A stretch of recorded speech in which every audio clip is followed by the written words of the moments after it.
Hukum Taurat itu kemudian dipakai oleh iblis menjadi senjata. Bahkan setelah Yesus bangkit, dia terus mau menipu kan? Peperangan itu di pikiran kita. Dan dia pakai senjata apa? Hukum Taurat. Karena dia tahu sengat maut adalah dosa. Dan kuasa dosa adalah hukum Taurat. Sekali lagi ya, sengat maut adalah dosa. Kuasa dosa adalah hukum Taurat. Dia pakai hukum Taurat ini seperti debt collector. Dia tahu surat hutang. Surat hutang. Ya, di Perjanjian Lama, semua tuntutan hukum Taurat. Surat hutang yang dia pakai, bukan hutang kepada dia. Bahkan sudah dilunasin, overpayment oleh Yesus. Tapi dia terus menuntut. Kan nggak masuk akal.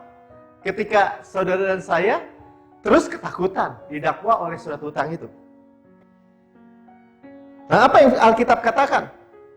Kalau senjatanya itu dia pakai untuk against kita, menyerang kita. Tapi firman Tuhan bilang apa? Dalam Kolose 2 ayat 14-15 dikatakan gini. Dengan menghapuskan surat hutang. Yesus sudah menghapuskan surat hutang.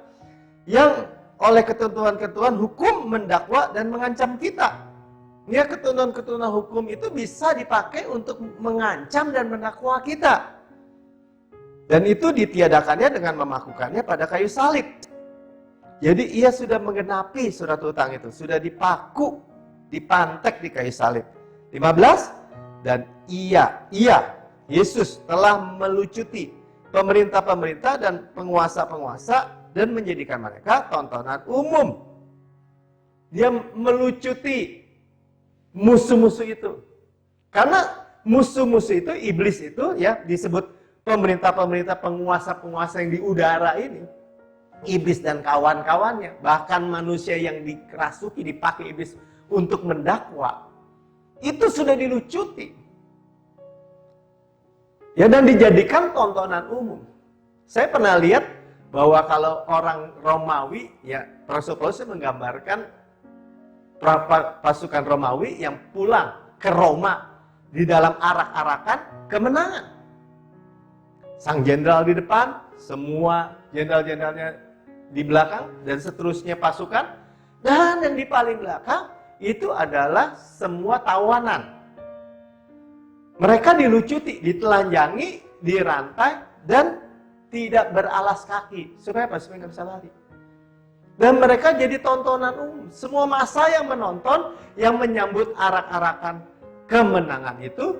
Dan ketika masuklah di dalam rombongan tawanan, mereka mengejek dan melempari dengan segala yang buruk. Busuk, mungkin telur busuk, mungkin sayuran busuk, ludah, batu, dan segala macam. Sebagai kehinaan. Itulah nasib iblis sekarang. Bukannya terbalik ya. Karena apa? Dalam kemenangannya atas mereka. Jadi Yesus itu telah menang. Sama-sama katakan Yesus telah menang. Kita di dalam Yesus telah menang. Lebih daripada pemenang. Kita di dalam arak-arakan kemenangan. Yang dijadiin tontonan. Yang dipermalukan. Tontonan umum itu adalah siapa? Iblis dan kawan-kawannya. Hukum tidak menolong sama sekali. Tapi kita punya Yesus yang sudah membebaskan kita.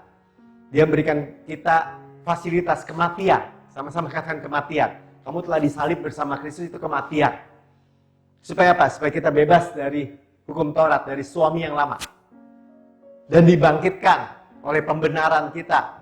Yesus itu kalau kita belum benar, darahnya kurang, atau pengorbanannya kurang, dia nggak bisa bangkit. Tetapi kenyataannya dia telah bangkit, dibangkitkan oleh Allah karena pembenaran kita. Dan kita dibangkitkan bersama-sama dengan dia.